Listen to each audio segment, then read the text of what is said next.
Welcome to mid day debate. నేను Shalini. America అధ్యక్షుడు Donald Trump మరో బాంబు పేల్చారు. బ్రాండెడ్ పేటెంట్ ఔషధాల దిగుమతులపై 100% టారిఫ్ విధించారు. మరి ట్రంప్ ప్రకటనతో మన ఫార్మా రంగంపై ఎఫెక్ట్ ఎంత? మన ఫార్మా కంపెనీల ముందున్న ఆప్షన్ ఏంటి? ట్రంప్ మళ్ళీ మరో వాణిజ్య యుద్ధానికి తెరలేపాడా? ఇలాంటి అంశాలపైనే ఇవాల్టి మిడ్ డే డిబేట్లో చర్చిద్దాం.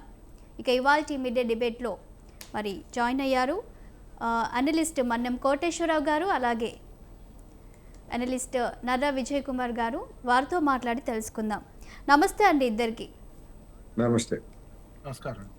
ఓకే, ముందుగా కోటేశ్వర గారు మీరు చెప్పండి. మనము అమెరికా అధ్యక్షుడు ట్రంప్ గెలిచినప్పటి నుంచి కూడా మనం చూస్తూ ఉన్నాము. ఆయన తీసుకునే నిర్ణయాలు ఎక్కువగా అది భారత్పై ప్రభావం చూపుతున్నట్లు కూడా అర్థమవుతుంది. కొన్ని సందర్భాల్లో ఆయన అక్కస్సును కూడా మరి భారత్పై చూపించడాన్ని చూస్తూ ఉన్నాము. రీసెంట్గానే మరి భారతదేశం రష్యా నుంచి చమురు కొనుగోలు చేస్తుందని కూడా 50% సుంకాలను విధించారు. ఇప్పుడు మళ్ళీ ఫార్మా ఉత్పత్తులపై పడి ఇప్పుడు 100% టారిఫ్లు విధించినట్లు మనం ఇవాళ వింటూ ఉన్నాం వార్తని. మరి ఈ ట్రంప్ 100% ఏదైతే సుంకాలు విధించారో మరి భారత్పై ఎలాంటి ప్రభావం చూపుతుంది అని అనుకోవచ్చు? డొనాల్డ్ ట్రంప్ భారత్ మీద సుంకాలు గతంలోనే విధించాడు. అవి కొన్ని వస్తువుల మీద అమలు జరుగుతున్నాయి. ఆ సందర్భంలో ఈ ఫార్మా, అదేవిధంగా ఎలక్ట్రానిక్ వస్తువుల మీద, ఇతర మరికొన్నింటి మీద మినహాయించాడు. ఎందుకు మినహాయించాడంటే వాటిని ఒక తురుపు ముక్కలాగా వాడుకోవడానికి, అంటే భారతదేశంతో వాణిజ్య ఒప్పందాన్ని గురించి చర్చలు జరుపుతున్నటువంటి సమయంలో మనకు కొన్ని బిస్కెట్ లాంటివి అప్పుడు వేశాడు. అయితే ఆ తర్వాత జరిగినటువంటి పరిణామాల్లో అమెరికన్లు చెప్పినటువంటి షరతులకి వాణిజ్య ఒప్పందంలో ఇంతవరకు భారత్ అంగీకరించలేదు. ఇప్పుడు మన ప్రతినిధులు అమెరికాలో చర్చల్లో ఉన్నారు. ఏదో ఒప్పందం కుదరపోతుంది అన్నట్టుగా ఇక్కడి నుంచి వెళ్ళబోయే చెప్పారు. మరి ఆల్ ఆఫ్ ఏ సడన్ ఇప్పుడు 100% వరకు ఈ మెడిసిన్స్ మీద కూడా మేము భారత్ మీద విధిస్తాము అని చెప్పేసి ట్రంప్ ప్రకటించడం బ్లాక్మెయిల్ తప్ప మరొకటి కాదు. అందువలన ఇప్పుడు ఈ నిర్ణయం వల్ల భారత ఫార్మా రంగానికి సంబంధించినటువంటి ఎగుమతులు, ముఖ్యంగా జనరిక్ మెడిసిన్స్ దాదాపు 10 నుంచి 15 బిలియన్ డాలర్ల వరకు ఎఫెక్ట్ అవుతాయని చెప్పేసి చెప్తున్నారు. ఇది ఒకటి, మన ఫార్మా రంగానికి ఇది తాత్కాలికంగా పెద్ద ఎదురు దెబ్బే. అలాంటి, ఎందుకంటే ఇవాళ స్టాక్ మార్కెట్లో కూడా ఈ ఫార్మా కంపెనీలకు సంబంధించినటువంటి షేర్ల ధరలు కూడా గణనీయంగా పడిపోయాయి. అయితే ఇది తాత్కాలికమే అనేది నా అభిప్రాయం. ఎందుకంటే ఇతర దేశాల మార్కెట్లని మన వాళ్ళు వెతుక్కోవాల్సి ఉంటుంది. ఈ పాటికే ఆ వేట్లో ఉన్నారు. ఏమైనప్పటికీ కొంత నష్టం జరిగేటువంటి మాట వాస్తవం. అయితే యాక్చువల్గా ఎంత జరుగుతుంది ఏమిటనేటువంటిది మనం చూడాలి. రెండోది, ఈ ట్రంప్ ప్రకటించినటువంటి ఈ టారిఫ్ మన కంటే కూడా, అంటే మన కంపెనీల కంటే కూడా యావత్ అమెరికా పౌరుల మీద ప్రతికూల ప్రభావం ఎక్కువగా చూపించేటువంటి అవకాశం ఉంది. అందువలన మరి అక్కడ జనం వ్యతిరేకించేట్లయితే ఈ నిర్ణయాన్ని సమీక్షించుకొని మళ్ళా వెనక్కి తగ్గేందుకు కూడా అవకాశాలు ఉన్నాయనేది చెప్పొచ్చు. ఎందుకంటే $1,00,000 వీసా ఫీజు గురించి ఇది ప్రతి సంవత్సరం చెల్లించాల్సిందే అని చెప్పేసి చెప్పినటువంటి ట్రంప్ 24 గంటల్లోనే అమెరికా కార్పొరేట్ కంపెనీల నుంచి వచ్చినటువంటి ఒత్తిడి మేరకు అబ్బాయి ప్రతి ఏడాది కాదు, ఒక ఏడాది ఒకసారికి మాత్రమే అని చెప్పేసి సవరించుకోవాల్సినటువంటి చూసాం. అదేవిధంగా గతంలో చైనా మీద ఇదే విధమైనటువంటి యుద్ధం ప్రకటించినప్పుడు కూడా నష్టం అమెరికన్లకే అనేటువంటి ఉద్దేశంతో కొంత వెనక్కి తగ్గాడు. ఇప్పుడు ఈ 100% ఫార్మా అంటే అమెరికన్ల మీద విపరీతమైనటువంటి భారం మోపుతుంది. అందుకని బహుశా అక్కడ ఒత్తిడి కనుక పెరిగేట్లయితే కొంత తగ్గించేటువంటి అవకాశం కూడా ఉన్నది.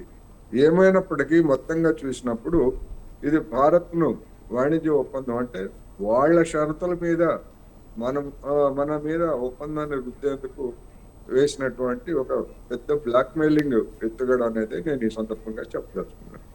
రైట్, విజయ్ గారు మీరేమంటారు సార్? ఇవాళ ట్రంప్ మరో ఫార్మా ఉత్పత్తులపై అలాగే మరికొన్ని ఫర్నిచర్ కానివ్వండి, ట్రక్కులు, కిచెన్ ఉపకరణాలపై కూడా 50%, 30%, 25% అని కూడా ఇలా వచ్చిందండి. మరి ట్రంప్ తీసుకుంటున్నటువంటి నిర్ణయాలను భారత్పై ఎలా చూడాలంటారు?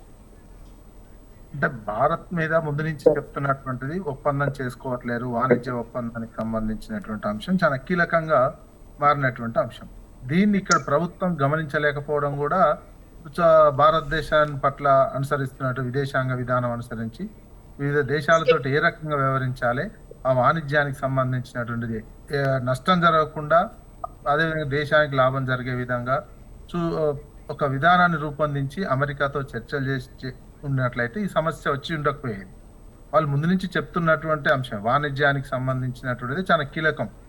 ఏ రకంగానైనా ఇండియాని బెదిరించాలి అనే దాంతో ఒకటి వీసాల ఇచ్చారు, ఆ తర్వాత ఇతర టారిఫ్లు, రష్యా ఉక్రెయిన్ యుద్ధానికి కారణం మొత్తం భారతదేశమే కొనడం వల్లనే, ఇంధనం కొనడం వల్లనే డబ్బులు ఇచ్చి యుద్ధం చేపిస్తుంది అనేది నిన్న ఐక్యరాజ్య సమితిలో కూడా చెప్పినటువంటి అంశం. చెప్తే ఇక్కడ ప్రభుత్వం కూడా ఖండించలేకపోతుంది గట్టిగా. మామూలు ఆఫీసర్లతో ఖండనలు ఇప్పిస్తున్నటువంటి చూసాం తప్ప ప్రైమ్ మినిస్టర్ జోక్యం చేసుకొని తీవ్ర స్థాయిలో ఖండించి అమెరికా చేస్తున్నటువంటి ఆ నిర్వాకాన్ని ఖండించేటువంటి సిచ్యువేషన్ లో భారతదేశం అయితే కనిపించటం లేదు. ఇది చాలా ఇబ్బందికరమైనటువంటి అంశం. వీసాలకు సంబంధించినటువంటి అంశం కూడా ప్రభుత్వం జోక్యం చేసుకొని ప్రైమ్ మినిస్టర్ గారు మాట్లాడాల్సినటువంటి అవసరం ఉండే, దాన్ని తగ్గించాల్సినటువంటి అవసరం ఉండే. ఎగ్జాంపుల్ దక్షిణ కొరియా ఉంది. దక్షిణ కొరియా మీద అక్కడ కార్మికులకు సంబంధించినటువంటి అంశాన్ని చాలా సీరియస్ గా తీసుకున్నది అమెరికా. అక్కడి నుంచి పంపించేస్తాం, కార్మికులను తీసేస్తాం. దక్షిణ కొరియా హెచ్చరికతోటి దెబ్బకు రూల్సే చేంజ్ చేసుకున్నాడు అమెరికాకు సంబంధించినటువంటి ప్రెసిడెంట్ గారు. ఈ రకమైనటువంటి వాతావరణం దక్షిణ కొరియా మనకంటే చాలా చిన్న దేశం అయినా ఆ దక్షిణ కొరియా అట్లాంటి వార్నింగ్ ఇచ్చి తన దేశ ప్రయోజనాలను కాపాడుకున్నటువంటి శక్తి ఉన్నది. మరి మన దేశ ప్రయోజనాలను ఇక్కడున్న ప్రభుత్వం ఎందుకు కాపాడలేకపోతుంది అనేది మనం ఆలోచించుకోవాల్సినటువంటి. కామ్ గా ఉంటున్నాడు తప్ప ప్రైమ్ మినిస్టర్ మోడీ గారు ఎలాంటి ఏ రకమైనటువంటి స్టేట్మెంట్లు ఇవ్వటం లేదు. కనీసం స్టేట్మెంట్లు ఇవ్వకపోయినా ఇది తప్పు, ఇది రైటు, నేను యుద్ధాన్ని ఆపినన్నా స్పందించట్లేరు, వాణిజ్యానికి సంబంధించి ఈ రకంగా చేసినా స్పందించటం లేదు. వాళ్ళ బర్త్డే విషెస్ చెప్పుకుంటున్నటువంటి అంశం. ఇది భారతీయ పౌరులకు ఎక్కువ నష్టం చేకూరుస్తున్నారు. ఇక్కడ ఏమనిపిస్తుందంటే ఇక్కడ ఏదో అదానీకో లేదా అంబానీకో ఒక రకమైనటువంటి లాభం వచ్చేదాకా ఇంటర్నల్ డిస్కషన్స్ జరుగుతున్నట్టు అనిపిస్తుంది. వాళ్ళ కంపెనీలకు ఇంకొక ఇతర కంపెనీలకు పెద్ద బిజినెస్ డీల్ వచ్చేంత వరకు దీనికి సంబంధించినటువంటిది చర్చలు జరపకుండా ఇబ్బందులు భారత పౌరులకు ఇబ్బంది అయినా ఏం లేదు, కానీ పెద్ద పెద్ద పారిశ్రామికవేత్తలకు ఇబ్బంది కావద్దు అనే ధోరణితో చూస్తున్నారా అనేది మాత్రం ఆలోచించుకోవాల్సినటువంటి అవసరం ఉన్నది. రష్యాకు సంబంధించిన ఇంధనం కొనుగోలు చేస్తున్నారు, భారతదేశం కొనుగోలు చేస్తుంది, బాగానే ఉంది.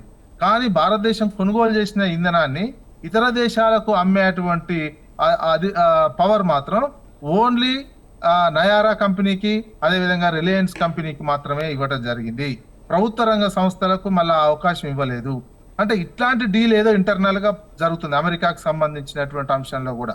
వాళ్ళు మొక్కజొన్నల్ని మొత్తం ఇంపోర్ట్ చేసుకోమని చెప్తున్నప్పటికీ, ఇతర వ్యవసాయ ఉత్పత్తులు మొత్తం ఇండియాకు మేము పంపిస్తాం, మీరు అమ్ముకోవాలని చెప్తున్నప్పటికీ అందులో ఈ కంపెనీలకు ఏదో ఇంకా లాభం చేకూర్చేటువంటి డీల్ కుదరనట్టు కనిపిస్తుంది.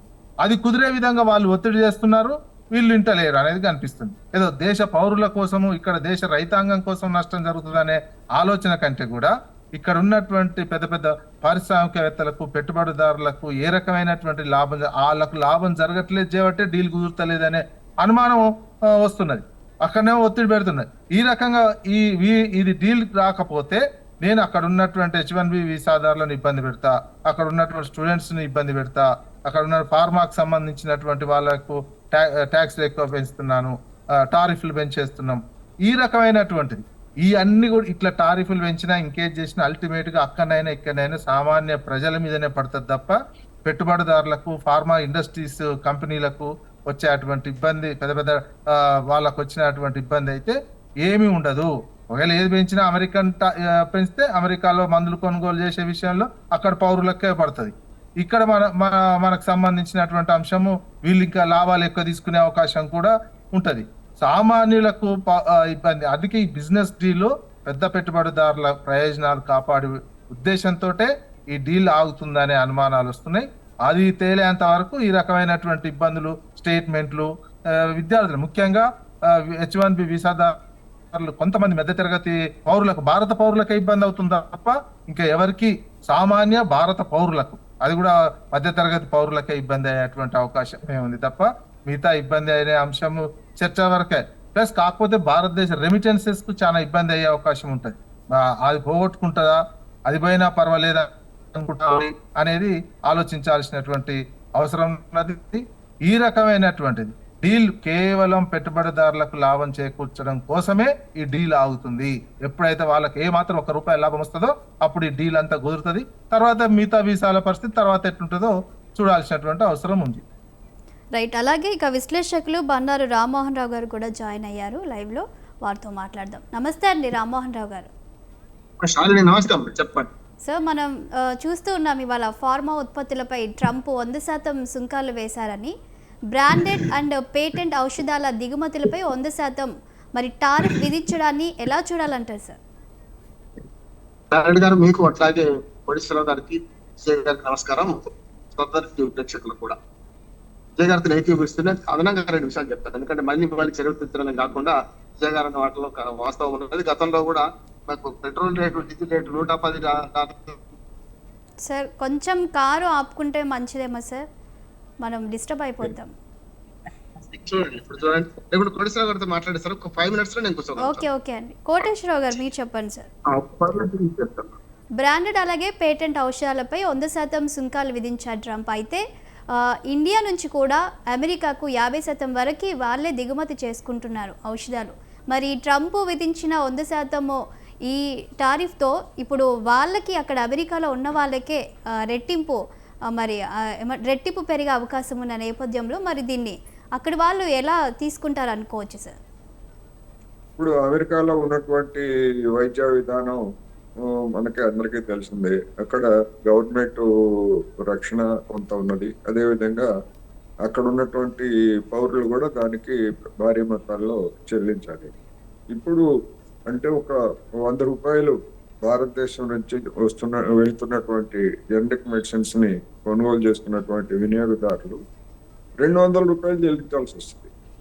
అంటే 100% భారం అనేటువంటిది, 100% భారం అనేటువంటిది మామూలు విషయం కాదు. అందువలన ఖచ్చితంగా అక్కడ కార్మిక వర్గం కావచ్చు, లేదా అక్కడ ఉన్నటువంటి మధ్యతరగతి వాళ్ళు కావచ్చు, వీళ్ళందరూ కూడా ఇమీడియట్ గా ఎఫెక్ట్ అవుతారు. ఎఫెక్ట్ అయినప్పుడు అక్కడ ఉన్నటువంటి వైద్య సేవల్లో ఇబ్బందులు తలెత్తవచ్చు, లేకపోతే భరించలేక, ఇప్పుడు ఎట్లాగైతే మన దేశంలో ముఖ్యంగా మన ఆంధ్రప్రదేశ్, తెలంగాణలో కార్పొరేట్ వైద్యం అంటే ఎవరైనా అప్పుల పాలు కావటమే ఆ ఆసుపత్రులకు కనుక వెళ్తే. అదేవిధంగా ఇప్పుడు ఈ విధమైనటువంటి టారిఫ్ పెంపుదలతోటి అమెరికాలో ఉన్నటువంటి కార్మిక వర్గం మీద తీవ్రమైనటువంటి పెను భారం పడేటువంటి అవకాశం ఉంది. అందుకని నేను అనుకోవటం ఈ రాజకీయంగా ఎత్తుగడలతో వేసినటువంటి దాన్ని అక్కడ ఉన్నటువంటి కార్మిక వర్గం అది సహిస్తుందని నేనైతే అనుకోవట్లేదు.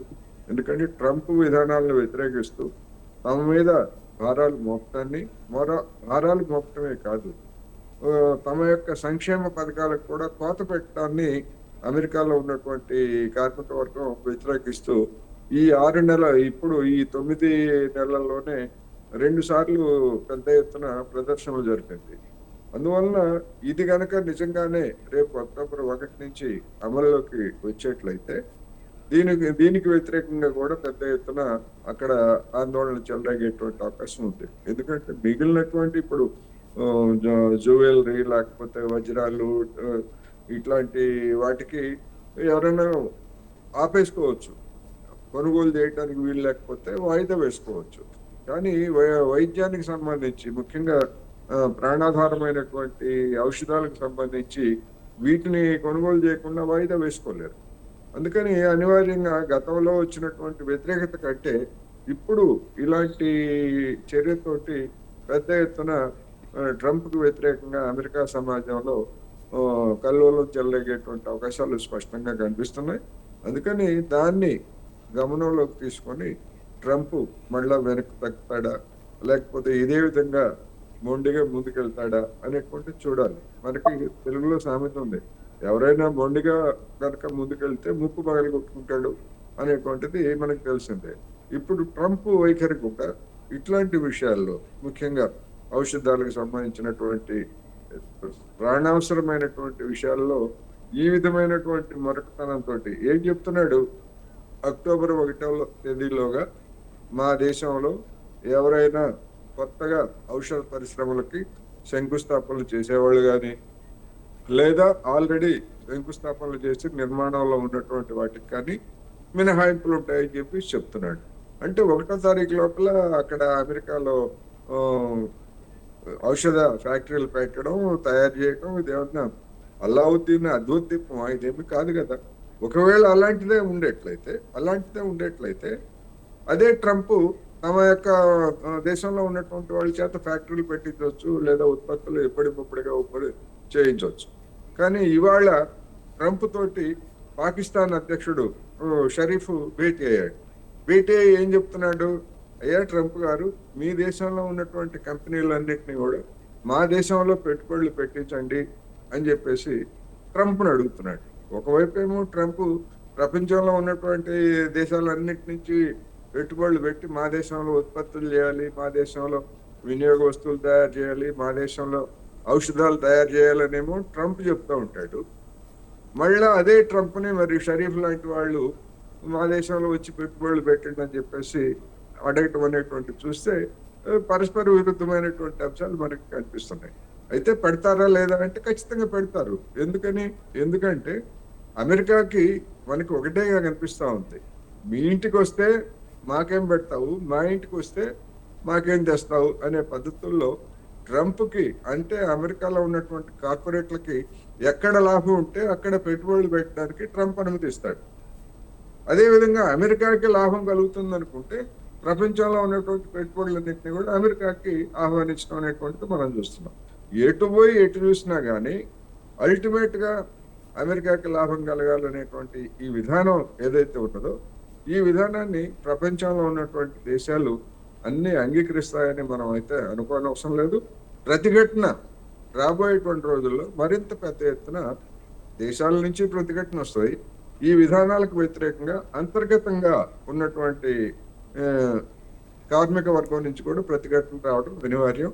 ఈ సూచనలు ఇప్పటికే కనిపిస్తున్నాయి అనేది మనం చెప్పుకోవచ్చు.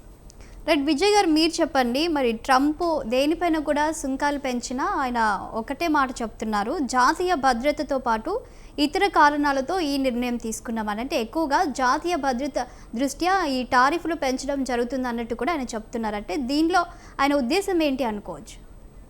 అది పేరుకేనండి. జాతీయ భద్రత అనే అంశము అదొక సాకు చూపించడం. మెయిన్ బిజినెస్ డీలే ప్రధానమైనటువంటిది. అది కూడా అమెరికన్ పౌరులకు ఉపయోగపడేటువంటిది ఏముండదు, అమెరికా దేశ పెట్టుబడిదారులకే ఉపయోగపడే విధంగానే. పౌరులకు ఉపయోగపడే విధంగా అంటే తక్కువ రేట్లకు ఇవ్వాలి, తక్కువ రేట్లకు టారిఫ్ పెంచితే వాళ్ళ మీదనే బర్డెన్ పడుతుందని తెలుసు. అక్కడనే కంపెనీలు పెట్టాలంటే ఎవరు పెడతారు, పెట్టుబడిదారులు పెట్టాలి. దానికి సంబంధించినటువంటి అంశం వాళ్ళకి రాయితీలు ఇస్తా అని చెప్తున్నటువంటి ఇప్పటికిప్పుడు ఎవరు పెట్టలేరు. అసలు రీజన్ ఏంది, ముఖ్యంగా ఫార్మా కానీ మన H1B వీసాకు సంబంధించినటువంటిది భారతీయ పౌరులు ఎక్కువగా ఆధారపడి ఉన్నటువంటిది, భారతదేశ ఇండస్ట్రీ ఆధారపడి ఉన్నది. ఇక్కడ ఇండియా తోటి భారతదేశంతో డీల్ కుదరాలంటే వాళ్ళని ఇబ్బంది పెట్టాలి. ఇక్కడ గవర్నమెంట్ మీద ఇక్కడ ప్రజలు తిరుగుబాటు చేసే విధంగా, ఇక్కడ ప్రజలు ప్రశ్నించే విధంగా చేయాలి. ఇప్పుడు H1B వీసాకు సంబంధించినది కావచ్చు, ఇక్కడ ఫార్మా ఇండస్ట్రీ వాళ్ళు కూడా మీరు బిజినెస్ డీల్ చేసుకోండి, ఈ టారిఫ్స్ తగ్గిస్తారు, ఇక్కడ ఏదైనా ఇబ్బంది ఉంటుందని వీళ్ళు లాబింగ్ ఇంటర్నల్ గా చేయాలనే మెయిన్ ఇంటెన్షన్.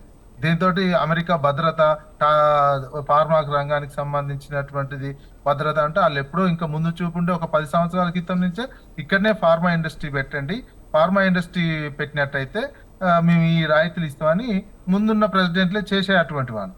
ఇక్కడ ప్రధానంగా అక్కడ ఫార్మా ఇండస్ట్రీ పెట్టాలంటే మన దగ్గర కూడా ఏంటంటే ఫార్మా ఇండస్ట్రీ అంత పొల్యూషన్ చేస్తున్నటువంటిది.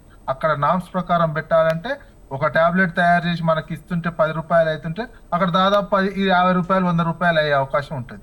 వాళ్ళు పొల్యూషన్ రాకుండా పూర్తి భద్రతాపరమైనటువంటి చర్యలు తీసుకొని ప్రొడక్షన్ చేయాల్సినటువంటిది. అక్కడ రూల్స్ కఠినంగా ఉంటాయి. ఆ రూల్స్ అన్ని మన ఇండియన్ ఫార్మా కంపెనీలు అక్కడ పాటించలేదు, దాని రేట్ పెరుగుతుంది. అందుకని ఇక్కడ కంపెనీలు అక్కడ పెట్టుబడులు పెట్టడానికి ఉన్నటువంటి ప్రధానమైనటువంటి అడ్డంకు అలా రూల్స్ ఫ్రేమ్ చేసుకున్నటువంటి పరిస్థితి.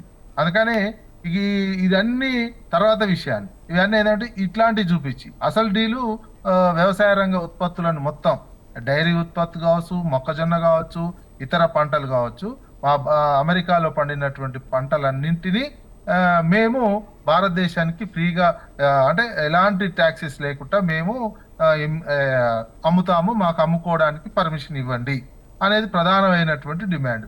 అక్కడ ఏంది జన్యు మార్పిడి పంటలు కూడా వస్తున్నటువంటి మన భారతదేశం అది ఇప్పటివరకు ఒప్పుకోవట్లేదు. అంటే అది నిజంగా భారతదేశం ఒప్పుకోకపోవడానికి జన్యు మార్పిడైనా లేదా ఇక్కడ పెట్టుబడిదారులకు కావాల్సినటువంటి ఏదైనా ఎగ్జామ్షన్స్ కావాలా, ఇది లోతుగా జరుగుతున్నటువంటి చర్చ. మనకు దానికి సంబంధించినటువంటి పూర్తిగా ఇక్కడ ఉన్నటువంటి ప్రభుత్వం కూడా పూర్తిగా బయట పెట్టట్లేదు. ఎక్కడ ఈ ట్రేడ్ డీల్ ఎక్కడ అవుతుంది, ఏ పాయింట్ దగ్గర అవుతుంది అనే విషయాన్ని సరిగ్గా బయట పెట్టట్లేదు. ఇంటర్నల్ గా ఆఫీసర్స్ పోతున్నారు, చర్చిస్తున్నారు, మంత్రి పోతున్నారు, చర్చిస్తున్నారు తప్ప పూర్తి స్థాయిలో దానికి సంబంధించిన డీటెయిల్స్ ఏంటి, ఎక్కడ అవుతున్నాయి, చర్చల ప్రతిష్టంభన ఎక్కడ కొనసాగుతుంది అనేది అర్థమవుతుంది. చర్చల ప్రతిష్టంభన కొనసాగుతున్నంత సేపు ఇట్లా ట్యాక్స్లు ఒకటి H1B మీద పెట్టిండు. ఇప్పుడు మనకి ఇద్దరు ఇప్పుడు దీనికి సంబంధించినట్టు ఫార్మాకి సంబంధించినట్టు ఎక్కువ ఎక్స్పోర్ట్ చేసేది ఫార్మానే. మనం ముఖ్యంగా ఇంకా ఫార్మా కూడా ఏంటంటే ఇండియాలో మన హైదరాబాద్లోనే ఎక్కువగా ఉంది. హైదరాబాద్ నుంచే ప్రపంచానికి అమెరికాకు ఎక్కువగా ఎక్స్పోర్ట్ చేస్తున్నటువంటిది. రెండు కూడా ఇక్కడ కూడా మన ఇంపాక్ట్ పడుతున్నటువంటి సంస్థలు కూడా సౌత్ ఇండియాకి సంబంధించి ఒకటి ఐటీ సెక్టర్ సౌత్ ఇండియా మీదనే పడింది, అదేవిధంగా ఫార్మాకి సంబంధించింది కూడా సౌత్ ఇండియా మీదనే పడుతుంది. నార్త్ ఇండియాకి సంబంధించినటువంటి అంశాల విషయంలో ఇంకా అందుకే మోడీ దీని విషయంలో కామ్గా ఉంటున్నాడు అనే అనుమానాలు మన లాంటి సౌత్ ఇండియా పౌరులకు వస్తున్నది. ఇది పోతే సౌత్ ఇండియా ఇన్వెస్టర్స్ దెబ్బతింటారు, సౌత్ ఇండియా పౌరులకి ఇబ్బంది అవుతుంది, హైదరాబాద్ లో ఉన్నటువంటి H1B వీసాలు కావచ్చు వీళ్ళకే ఇబ్బంది అవుతుంది, మా నార్త్ ఇండియా వాళ్ళకి ఏం జరగట్లేదు, ఇబ్బంది ఏమి ఉండదు అనేది ఏమన్నా రన్ అవుతుందో మైండ్ లో అనేది కూడా ఉంటది. ఇవన్నిటి కూడా మళ్ళీ అంబానీ, అదానీ వీళ్ళ వెనకాల గైడెన్స్ ఉంటున్నటువంటి సిచ్యువేషన్. వాళ్లకు నష్టం జరుగుతలేదు చేయబట్టే ఫార్మా రంగంలో చేయబట్టే ఈ డీల్ కుదురుతలేదు అనేది కనిపిస్తుంది. అదేవిధంగా అమెరికాకు సంబంధించినటువంటి ఇంపోర్ట్స్ ఈ వ్యవసాయ ఉత్పత్తులకు సంబంధించిన దాంట్లో నార్త్ ఇండియన్ కి సంబంధించిన బిజినెస్ పర్సన్స్ కు ఏ రకంగా లాభం చేకూర్చాలి అనే అంశాల మీద జరుగుతుందని. ఎందుకంటే ఇన్ని రోజులు డిలే చేస్తుంటే వచ్చేటువంటి అనుమానాలు ఇవే ఉంటాయి. ఎందుకంటే గవర్నమెంట్ ఎక్కడ చర్చల ప్రతిష్టంభన కొనసాగుతుంది అనేది చాలా క్లియర్ గా చెప్పలేకపోతుంది. ఒకరోజు ఇక అయిపోతుంది, డీల్ అయిపోతుంది, బిజినెస్ డీల్ అయిపోతుంది అని. అటువైపు బిజినెస్ డీల్ అయిపోతే ఇవన్నీ ఈ టారిఫ్స్ కానీ దీనికి సంబంధించినవి కానీ ముందుకు రాకపోతుండేది. కానీ ఎక్కడో ఇట్లాంటి రకమైనటువంటి వ్యవహారం వల్లనే అమెరికా ఇండియా మధ్యలో ఉన్నటువంటి సంబంధాలు దెబ్బతినేటువంటి పరిస్థితి. వాణిజ్య పరంగా నీకు సేమ్ చైనా మనకంటే ఎక్కువ రష్యా నుంచి ఇంపోర్ట్ చేసుకుంటుంది ఆయిల్. అదేవిధంగా నాటో కంట్రీస్ కూడా ఇప్పుడు ఏదైతే ఉక్రెయిన్ తో యుద్ధం చేస్తున్నటువంటి అనేక యూరప్ కంట్రీస్, నాటో సభ్యత్వం ఉన్న దేశాలు కూడా రష్యా నుంచి ఆయిల్ దిగుమతి చేసుకుంటున్నాయి. ఆ దేశాలకు లేని అనే టారిఫ్స్ మన దేశానికే ఎందుకు పెడుతున్నారు అంటే వాళ్ళు ఇండైరెక్ట్ గా చెప్తున్నది ఇంటర్నల్ గా జరుగుతున్నటువంటిది అగ్రికల్చర్ కి సంబంధించినటువంటి ట్రేడ్ డీల్ ఒప్పందం చేసుకోవాల్సిందే ప్రభుత్వము, మోడీ ప్రభుత్వము.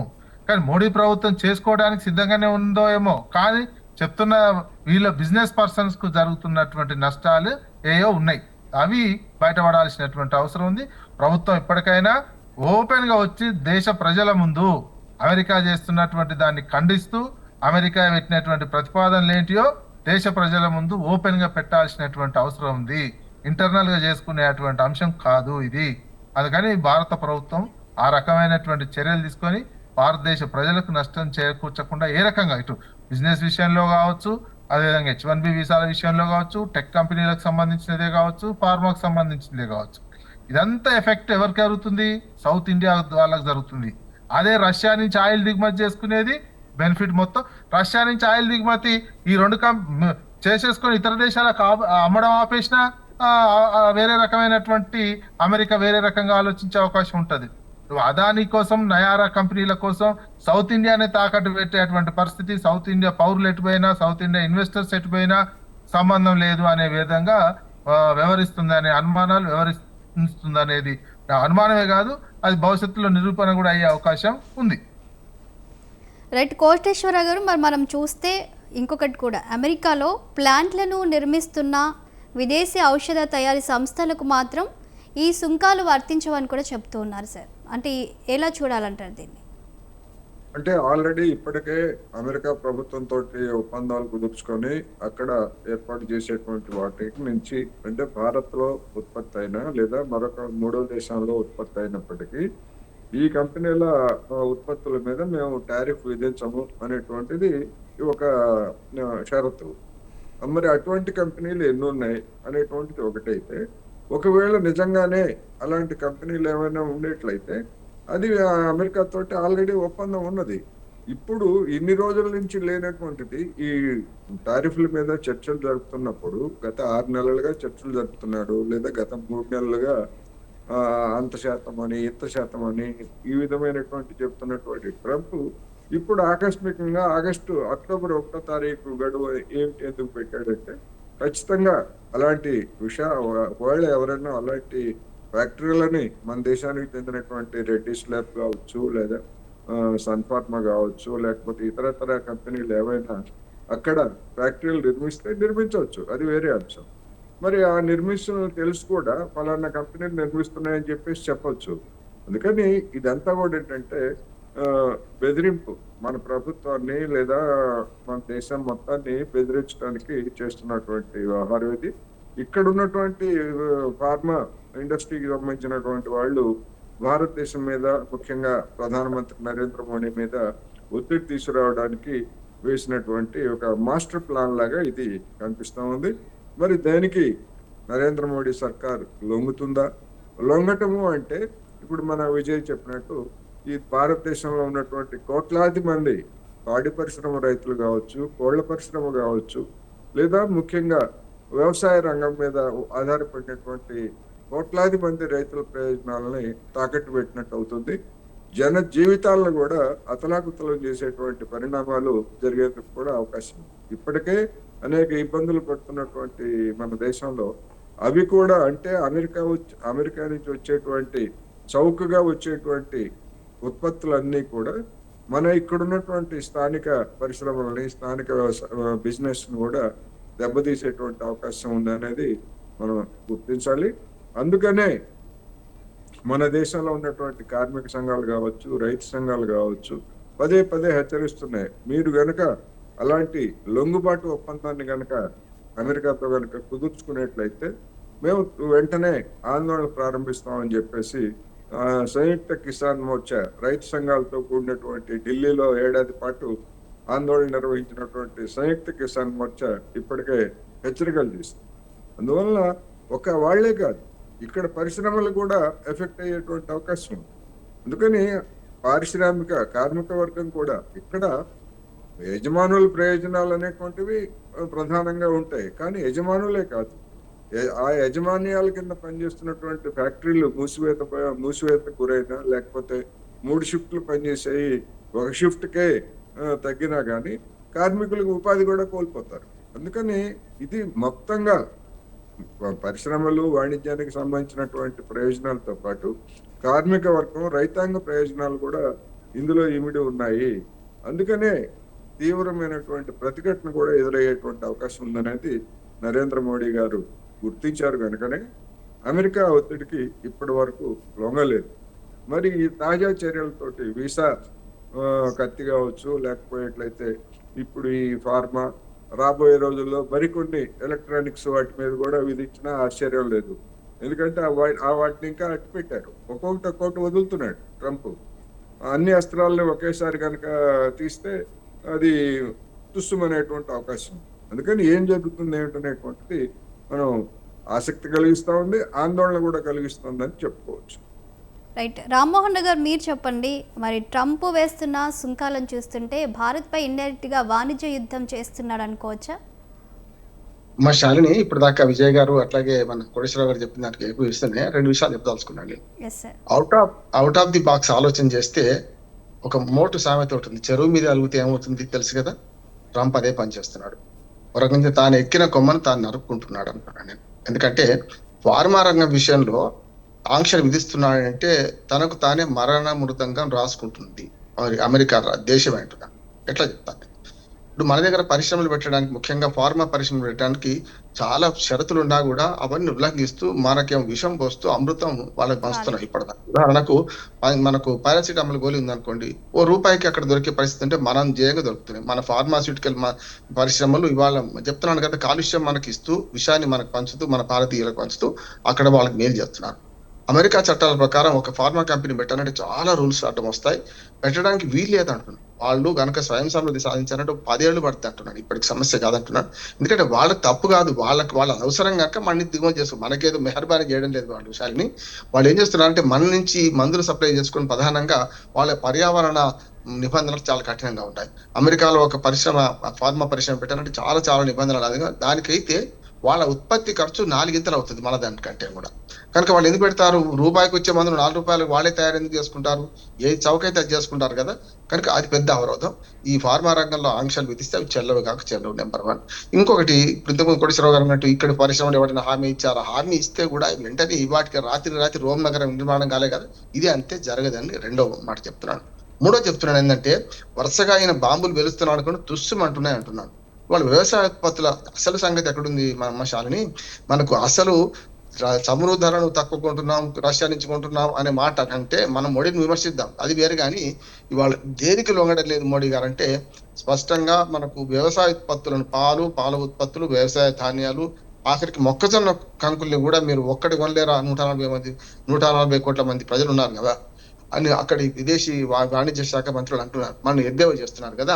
అది అసలు కీలకమైంది. రైతులు తిరగబడతారు. గతంలో 3 చట్టాల విషయానికి ఏమైందో, ఒకవేళ అమెరికా వ్యవసాయ ఉత్పత్తులను మనం కనుక దిగుమతి చేసుకుంటే ఆటోమేటిక్ గా తిరగబడతారని సత్యం మనకు స్పష్టంగా మోడీ గారికి తెలుసు. కనుక ఈ విషయంలో సాహసిస్తలేడు. 2 అంటున్నాడు, ప్రమాదాన్ని ఊహించుండు, రైతులు సంఘటితంగా ఉంటే రైతులు అనే ఒకటి వచ్చింది, దీనివల్ల మనము లొంగడం లేదంటే అది మంచి పని అంటున్నాడు. రెండోది ఏమైంది అంటే, అసలు సంగతి ఇవాళ చమురును మనం తక్కువగా దిగుమతి చేసుకుంటున్నాం కదా, మరి ఆ ఫలితాలు భారతీయులకు ఎందుకు అందొద్దని నేను కూడా ప్రశ్నిస్తున్నాను ఇంతకుముందు విజయాన్ని అంటే. ఎందుకంటే మీరు చూడండి, జిఎస్టీ పరిధిలోకి మద్యాన్ని తీసుకురావడం ఎవరు మద్యం మీద కానివ్వండి, అది 40% విధించిన 50% ఇచ్చిన తప్పు కాదు, జిఎస్టీ పరిధిలో లేదు. అట్లాగే ఇంధనాలు కూడా జిఎస్టీ పరిధిలోకి ఎందుకు తీసుకురావడం లేదంటే, కేవలం బీజేపీనో లేకుంటే ప్రధానమంత్రి మోడీని నిందిస్తే లాభం లేదు. ఇప్పటికి 3 సార్లు ఏదైతే జిఎస్టీ సమావేశాలు జరిగినప్పుడు అందరు ఆర్థిక మంత్రులు, రాష్ట్రాల ఆర్థిక మంత్రులు ఉంటారు, కేంద్ర ఆర్థిక మంత్రులు ఉంటారు. జిఎస్టీ కౌన్సిల్, అది అంటే కౌన్సిల్ ఆఫ్ మినిస్టర్స్ కలిపి ఎట్లా ఉంటుందో ఆర్థిక శాఖ మంత్రులందరూ జిఎస్టీ స్వతంత్ర సంస్థ పనిచేస్తుంది. దానిలో చర్చించినప్పుడు ఇంధనాన్ని గతంలో $110 ముడి చమురు ఒక బ్యారెల్ ఉంటే అప్పుడు 60 నుంచి 65, 70 రూపాయలకు మనం అమ్మినాం కదా మన్మోహన్ సింగ్ ప్రభుత్వంలో. మరి అటువంటి అప్పుడు $65-70 వస్తున్నప్పుడు ఎందుకు ఆ ధర పాత ధర వస్తలేదు? దానికి కారణం ఏంటంటే జిఎస్టీ పరిధిలో లేదు కనుక. జిఎస్టీ పరిధిలో తీసుకురావాలంటే చాలా సార్లు ఎవరు వ్యతిరేకిస్తున్నారు?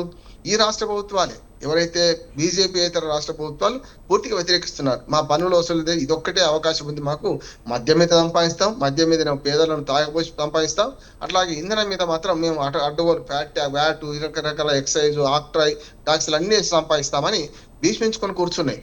మోడీ ప్రభుత్వం ఇప్పటికి 3 సార్లు జిఎస్టీ సమావేశాల్లో ప్రతిపాదించింది. ఆర్థిక మంత్రి నిర్మలా సీతారామన్ ఇప్పటికి కూడా 3 సార్లు ఏమన్నారంటే, సమస్య లేదు, జిఎస్టీ పరిధిలో మద్యాన్ని తీసుకురామని అనలే కానీ ఇంధనాలు తీసుకొస్తామన్నారు. కానీ ఇంధనాలు తీసుకొస్తుంది వ్యతిరేకిస్తున్నారు కదా వీళ్ళే కదా. ఇక్కడ కాంగ్రెస్ ప్రభుత్వం, కాంగ్రెస్ పార్టీ ఇవన్నీ మాట్లాడుతున్నాయి ఏంటంటే, మాకు రాష్ట్రానికి ఆదాయం పోద్దని. అంటే మరి కేంద్రానికి కూడా ఆదాయం పోతుంది కదా, 50-50 కదా, ఎందుకు అనుమతించడం లేదు అంటే రాష్ట్రాల స్వార్థం రాష్ట్రాలకు ఉన్నది. దీనికి అవరోధం ప్రధానంగా ఇంధనాన్ని జిఎస్టీ పరిధిలోకి తీసుకురాకపోవడానికి ప్రధానమైన కారణం బీజేపీ కాదు, కేంద్ర ప్రభుత్వం అంతకంది కాదు, రాష్ట్రాల ప్రభుత్వాలు. ఇంకోటి, బీజేపీ ప్రభుత్వాలు కూడా, బీజేపీ అధికారంలో ప్రభుత్వాలు కూడా సణుగుతున్నాయి, కానీ మోడీకి భయపడి లేకుంటే కేంద్ర ప్రభుత్వంలో పార్టీ మనది కదా, మనం మాట్లాడితే బాగుండదు అని చెప్పి చూస్తున్నాం కదా. చాలా బీజేపీ పాలిత రాష్ట్రాలలో ఇదివరకే మొదలైంది. గతంలో 10 రూపాయలు తగ్గించిన సందర్భం చూసాం. మన కర్ణాటకకు, మనకి ఇప్పుడు కాంగ్రెస్ ప్రభుత్వం అధికారంలో ఉన్న తప్పది, మనకు ఆంధ్రప్రదేశ్ కు కర్ణాటక 10-12 రూపాయలు తేడా ఉంది కదా పెట్రోల్ డీజిల్లో. ఎందుకు వచ్చింది? ఆ రాష్ట్ర ప్రభుత్వాలు అందులో ట్యాక్సులు తక్కువ చేసుకున్నాయి, అప్పుడు ఇవ్వడానికి వీలుంటుంది. కొన్ని రాష్ట్ర ప్రభుత్వాలు మనకు కేంద్రం విధాన నిర్ణయం తీసుకోకపోయినా రాష్ట్రాలు ఇస్తున్నాయి కదా. అందుకనే ఇంధనం మీద వచ్చే ఏదైతే చవకగా వస్తుంటే ఇప్పటికి 5 లక్షల కోట్ల రూపాయలు ఈ 10 ఏళ్లుగా దోపిడీ చేస్తుంది ప్రభుత్వం అనేది ఒక వాదన వినిపిస్తుంది. కనుక ప్రభుత్వాలంటే ఓన్లీ బీజేపీ లేకుంటే కేంద్ర ప్రభుత్వం కాకుండా రాష్ట్ర ప్రభుత్వాలు కూడా ఇదే పని చేస్తున్నాయి అంటున్నాను. అందుకని రెండింటిని కూడా, వీలైతే మద్యాన్ని కూడా అంటున్నాను, మద్యం కూడా అడ్డగోలు ఎక్కడ పడితే అక్కడ రేట్లు ఇష్టం ఉన్నట్టు కాకుండా ఇప్పుడు కేంద్ర పాలిత ప్రాంతానికి రాష్ట్రాల తేడా ఉన్నది కదా, మద్యంలో తేడా ఉంది, పెట్రోల్ డీజిల్ తేడా ఉంది. అంతేందుకు మన ఆంధ్రప్రదేశ్ లో యానం పుదుచ్చేరి రాష్ట్రం కిందకి వస్తుంది. అమలాపురం నుంచి జస్ట్ 15-20 కిలోమీటర్లు పోగానే మనం మన కోస్తా మన కోనసీమలో భాగంగా ఉన్న ఆ ప్రాంతానికి వెళ్తే యానంలో మనకన్నా డీజిల్ పెట్రోల్ 15-20 రూపాయలు తక్కువ ఉన్నది. మనం అనుభవిస్తున్నాం కదా. అందుకనే ఈ మొత్తం 2 రాష్ట్రం కేంద్ర ప్రభుత్వం కలిపి మద్యాన్ని అట్లాగే ఇంధనాన్ని కూడా ఈ జిఎస్టీ పరిధిలోకి తీసుకురావాలి. అప్పుడు సాధ్యమవుతుంది. ఇంధనం చౌకగా వస్తున్నప్పుడు నా చౌకమైన ఫలితాలు చేస్తే ఒక ఇంధనాన్ని తీసుకొస్తే ఎంత లాభం జరుగుద్ది అంటే శాలిని గారు, పూర్తిగా వాళ్ళ కూరగాయల నుంచి మొదలుకొని రవాణా, ఇది వ్యవసాయ ఉత్పత్తుల రవాణా పనికి వస్తాయి. వ్యవసాయ రంగంలో యాంత్రీకరణ బాగా జరిగింది కనుక యాంత్రీకరణ జరిగితే ఇప్పుడు ఏమైంది, ఆఖరికి మన ట్రాక్టర్లు ఇవన్నీ మన జిఎస్టీ పరిధిలోకి 5% తీసుకొచ్చిన తర్వాత చాలా తక్కువనే కదా, 60,000 రూపాయలు ఒక ట్రాక్టర్ మీద తక్కువ అవుతుంది. అంటే మనకు యాంత్రీకరణ జరిగిన తర్వాత వ్యవసాయంలో అనేక మన యంత్రాలు వాడుతున్నాం. అది ట్రాక్టర్లు కావచ్చు, లేకుంటే వరికొత్త యంత్రాలు కావచ్చు, నాటు యంత్రాలు కావచ్చు, కలుపు యంత్రాలు కావచ్చు.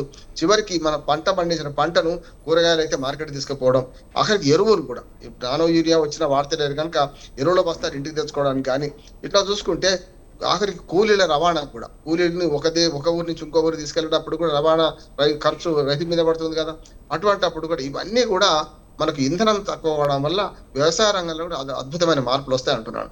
ఇది పట్టించుకోకుండా ఇంధనం చౌకగా రష్యా యుక్రెయిన్ యుద్ధం వల్ల మనకు చౌకగా వాళ్ళిద్దరు యుద్ధం చేస్తుంటే మనకు అవకాశం దొరికింది కనుక తక్కువగా తీసుకొని ఆ ఫలితాలను మన భారతదేశ ప్రజలకు, ముఖ్యంగా రైతాంగానికి, కార్మికులకు, ముఖ్యంగా కరెంటు ఉత్పత్తి పెరిగింది. కానీ గతంలో డీజిల్ వాడకం ఎక్కువ ఉన్నప్పుడు జనరేటర్లు వాడేవాళ్ళం కదా మనం. తెలంగాణలో 24 గంటల కరెంటు పరిశ్రమలకు ఎక్కడ పరిశ్రమలు హాలిడే లేకుండా నడుస్తున్నాయంటే కారణం కరెంటు ఉత్పత్తి పెరగడం కదా. ఇంధనం విషయంలోకి వస్తే వ్యవసాయ రంగంలో మంచి మార్పులకు దోహదపడుతుంది. దీన్ని జిఎస్టీ పరిధిలోకి తీసుకురావాలి. అట్లానే వాళ్ళు ఫార్మా రంగంలో మన మీద విధిస్తున్న ఆంక్షలు శాలిని ఏ పరిస్థితుల్లో మనకు నష్టమేం కాదు. వాళ్ళ అవసరం వాళ్ళు తీసుకుంటారు. చూడండి, October 1 తర్వాత ఈ నిర్ణయాన్ని వెనక్కి తీసుకోకపోతే నన్ను అడగండి. రైట్ సార్, కోటేశ్వర గారు మీరు చెప్పండి. ఇక ఫార్మా దిగుమతి ఎప్పుడైతే మరి ట్రంప్ 100% టారిఫ్ ప్రకటించారో మరి భారత్ కంపెనీలపై ప్రభావం అంతంతే అని కూడా కొన్ని పరిశ్రమ వర్గాలు చెబుతున్నాయి సార్. మరి దీనిపై మీరేమంటారు? అంటే ఇప్పుడు మనం చూసినట్లయితే అమెరికాలో మ్యానుఫ్యాక్చరింగ్ ప్లాంట్లు పెట్టాలి అని కూడా ట్రంప్ మరి అంటూ ఉన్నారు. ఇది సాధ్యమేనా? ఎలా చూడాలంటారు వీటిని?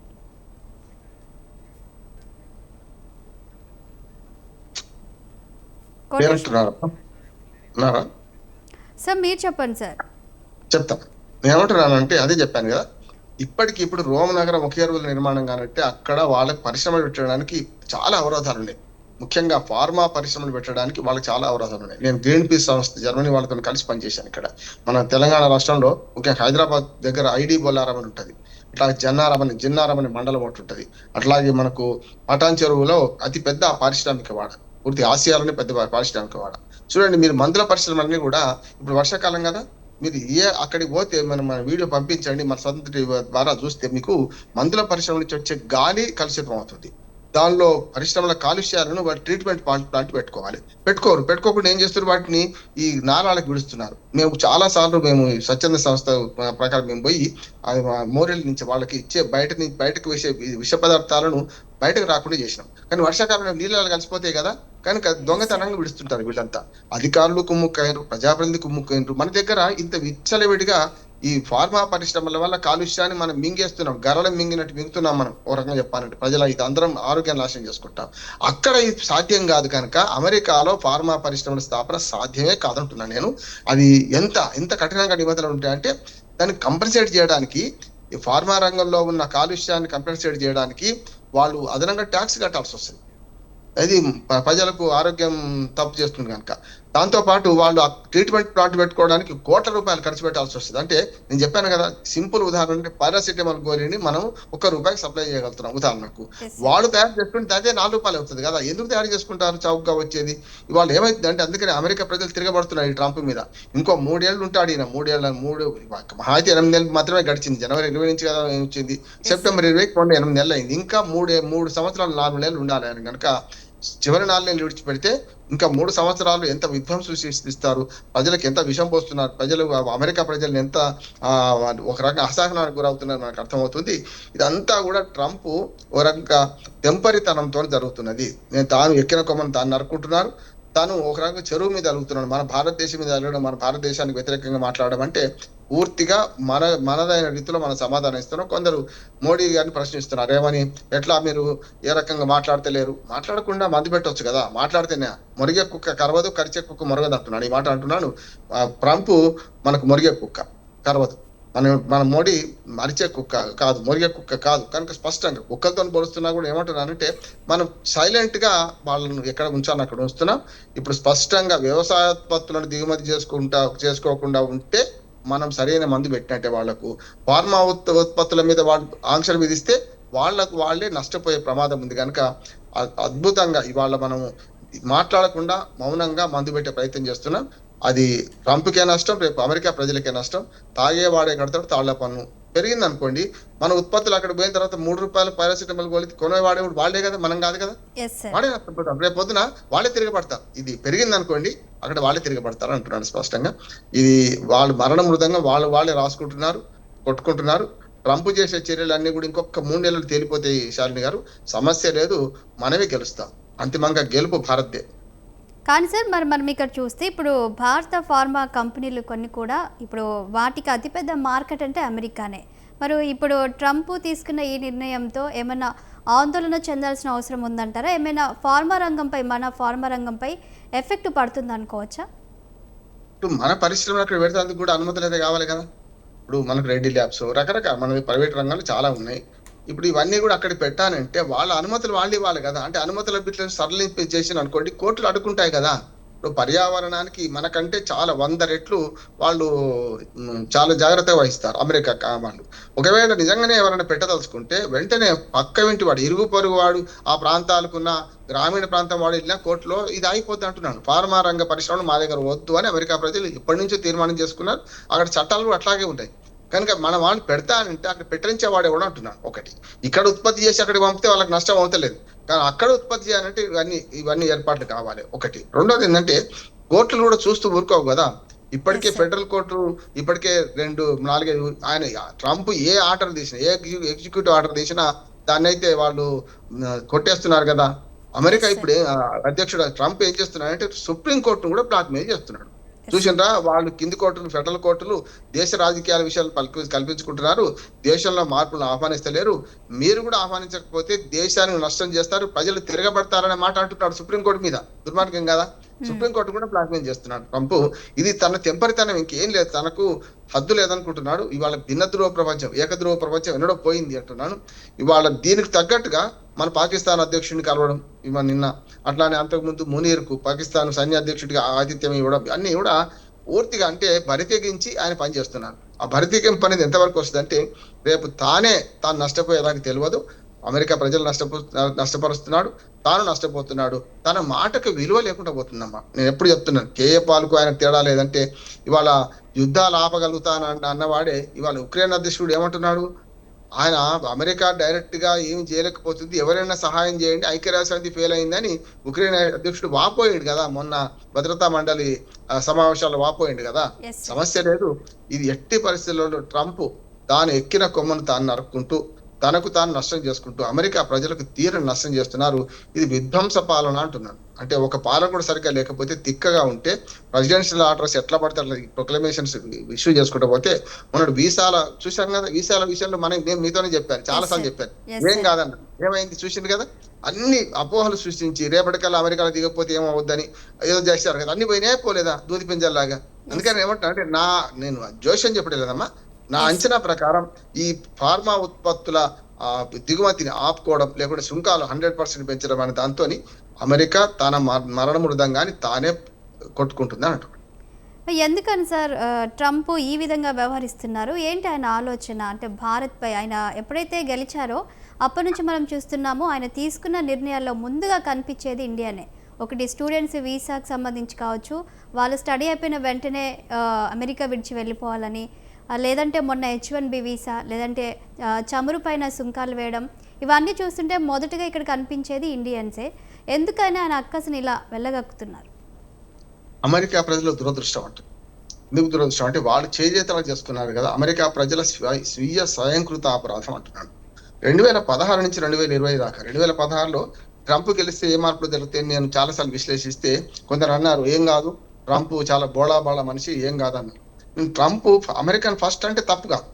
మనం కూడా అంటాం కదా, మన భారతదేశం ముందు ఉండాలనుకుంటాం, అది తప్పు కాదు.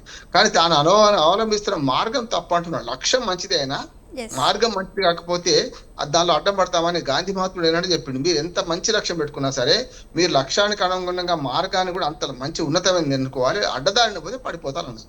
ఆయన ఏం చేసిండు, మొదటి 4 ఏళ్ళు అయితే ఆయన పరిపాలన చూసిండు కదా, ఆయన Yes. పరిపాలన నచ్చకనే కదా జో బైడెన్ గెలిపించింది ప్రజలు. Yes, sir. మళ్ళీ ఆయననే నెత్తికెక్కున్నారంటే ఎందుకు ఎత్తుకున్నట్టు అంటున్నాను నేను.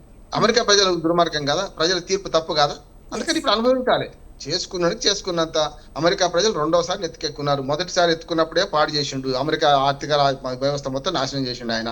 అట్లాగే అందరితో తంపులు పెట్టుకున్నారు, అందరితో కయ్యాలు పెట్టుకున్నారు, యుద్ధాలు ప్రోత్సహించే ప్రయత్నం చేసిండు. చివరికి ఇవాళ అదే పని చేస్తున్న ఆయన ఆ 4 ఏళ్ళు 2016 నుంచి 20 దాకా చూసిన వాళ్ళు, 21 దాకా చూసిన వాళ్ళు, మరి ఇప్పుడు కూడా మనం అదే ఆయన మళ్ళీ మొన్న ఎన్నుకున్నారంటే ఏమన్నట్టు, మళ్ళీ ఒకసారి మోసపోయారన్నట్టు, అంతే కదా. కనుక Yes, అమెరికా ప్రజలు అనుభవించాల్సిందే అంటున్నాను.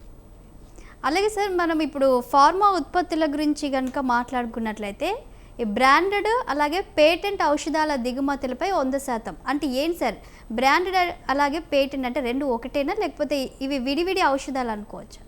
మంచి ప్రశ్న. ఉదాహరణకి మీరు జన ఔషధి కేంద్రాలు మన దగ్గర ఉన్నాయి కదా, ఒకసారి చూడండి. అదే దాని జనరిక్ మందులు అంటాం కదా. Yes sir. ఒక ఉదాహరణకు పారాసిటమాల్ ఉందనుకోండి, అది పారాసిటమాల్ లో క్రోసిన్లు ఉంటాయి, రకరకాల కంపెనీలు ఉంటాయి, అది బ్రాండెడ్ అంటాం. అంటే వాళ్ళు కంపెనీల పేరు వేసుకొని డోలో 65 ఉన్నాయి కదా, 650 ఇది ఉంది కదా, Yes. ఇట్లాంటి అన్ని కూడా మీకు ఆ బ్రాండ్ నేమ్ అంటే కంపెనీ పేరు ఉంటుంది. జనరిక్ మందుల మీద కంపెనీ పేరు ఉంటుంది, ఓన్లీ మందు పేరు ఉంటుంది, సాంకేతిక నామం మాత్రమే ఉంటుంది. అంటే దీన్ని ఏమో బ్రాండెడ్ ఏమో దాన్ని అంటారు, ఇదేమో జనరిక్ మందులు అంటారు. అట్లానే ఇప్పుడు జనరిక్ మందులే సప్లై చేస్తున్నాం మనం అక్కడ వాళ్ళు బ్రాండ్ వేసుకుంటాం. Yes sir. ఇప్పుడు అక్కడికి అమెరికాకు పోతే మన బ్రాండ్ నువ్వు వేసుకుంటే ఒక రకంగా రేట్ ఉంటుంది, బ్రాండ్ వేసుకోకపోతే తక్కువ రేట్ ఉంటుంది. అందుకని మన దగ్గర మనం కూడా అవగాహన కల్పించాలి మన ప్రజలకు కూడా. జనరిక్ మందులు పనిచేయవను, తెల్ల గోళీలాగా ఉంటాయని అంటున్నా, అన్నిట్లో అదే ఉంటుంది. అన్ని ఆ బల్బ పొడి అన్నిట్లా ఉంటుంది, దానిలో మందు మాత్రమే వేరుగా ఉంటుంది. అన్ని తెల్ల గోళీలు ఉన్నంత మాత్రాన అన్ని మెరిసేంత బంగారం కాదన్నట్టు అన్ని గోళీలు తెల్లగా ఉన్నంత మాత్రాన ఒకే ఫలితాన్ని ఇవ్వకు కదా.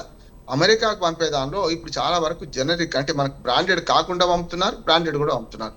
బ్రాండెడ్ అయితే ఏమైందంటే అమెరికా ప్రజలకు నమ్మకం, ఫలానా సిప్లా కంపెనీ ఉంది, ఆ సిప్లా కంపెనీ అనేది మంచిది, బాగా నాణ్యమైన మందు తయారు చేస్తారు, నమ్మకం ఉంది, సిప్లా కంపెనీ గోళీలు కొనుక్కుంటాడు వాడు. అట్లా రకరకాల దగ్గు మందు నుంచి మొదలుకొని అన్ని కూడా కంపెనీ బ్రాండెడ్ ఉంటాయి. బ్రాండెడ్ లేకుండా ఓన్లీ ఫార్మా ఏదైతే మనకు బ్రాండెడ్ నేమ్ లేకుండా మందు పేరు సాంకేతిక నామం చేసేది ఉంటది, దాన్ని తక్కువ రేటు దొరికే అవకాశం ఉంటుంది. ఎందుకంటే బ్రాండ్ కు ప్రచారం కావాలి కదమ్మా. ఇప్పుడు వాళ్ళు మెడికల్ రిప్రజెంటేటివ్స్ పెట్టుకోవాలి, దానికి అవసరమైన ప్రచారం కల్పించాలి. చాలా పెద్ద ఎత్తున మందుల మీద మీరు ఒకసారి అనే కంపెనీ ఉండే, ఒకేసారి అనే గోళీ చూసాం కదా, 1 4 అయింది, 4 6 అయింది. ఇవాళ పెద్ద ఎత్తున ఈ నొప్పి నివారణ మందులు, ముఖ్యంగా ఈ మనం ఏమంటారు అంటే మన జెనెటిక్ ఈ మందులలో నొప్పి నివారణ మందులు చాలా ఎక్కువ పవర్ చూపెట్టుకుంటూ పోతున్నారు. ఆఖరికి చివరికి ఏమైతే దాంతో రోగం తక్కువ కాదు, ఇమ్యూనిటీ పెరుగుతుంది మనిషిది. కనుక అటువంటి ఒక గోళీ 4 గోళీలు వేసినా వీళ్ళకి తక్కువ కాదు కదా.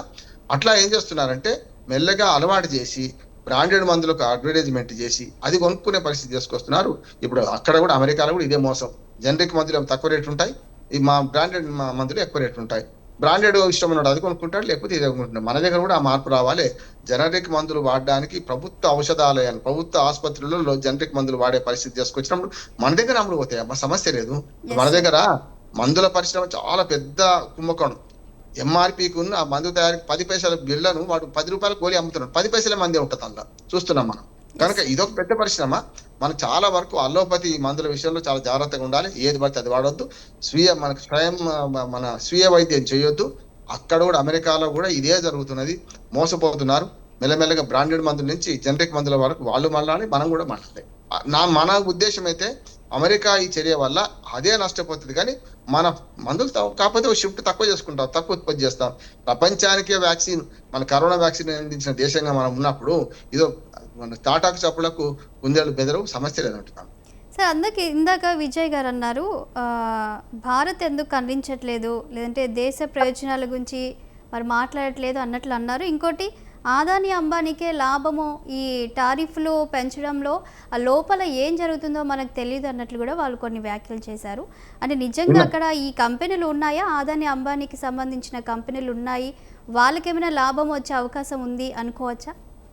అంటే విజయ్ గారి వ్యాఖ్యలు దాని మీద లేదమ్మా. యాక్చువల్ గా లేని మనిషి గురించి మాట్లాడదు, కానీ చాలా వరకు మన విశ్లేషకులలో ఏమందంటే ఏదో ఒక పార్టీకో ఏదో ఒక దానికి కొమ్ము కాస్తున్నారు. సమస్య అక్కడ వస్తుంది.